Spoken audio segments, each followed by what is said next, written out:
आज आम्ही काढतोय तेंडली. हे बघा एवढी काढलेत, आणखीन दाखवते तुम्हाला. हे बघा इकडे किती सारे आलेत तेंडली.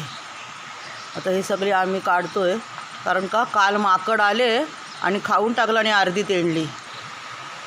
हे बघा म्हटलं इथं हाय उरलेली आहे ती तरी म्हटलं काढूया. हे बघा भरपूर आली होती, पुरं मांडव भरलं होतं. माकडांचे पुढे ना काय विलाज नाही. हे बघा इथे पण किती धरल्यात, काढतोय आम्ही ते सगळे आता. हे बघा किती मोठी मोठी झालेत बघा तेंडली. काय करणार. हे बघा किती अजून निघतील भरपूर, दाखवते तुम्हाला मी. ते मोठे व्हिडिओ पण टाकलेत, कारण का छोट्या व्हिडिओमध्ये मला सगळं दाखवता येणार नाही, तुमच्याशी बोलता पण येणार नाही. मग मोठे व्हिडिओ पण मी टाकते, तर मोठे व्हिडिओ पण माझे नक्की बघा.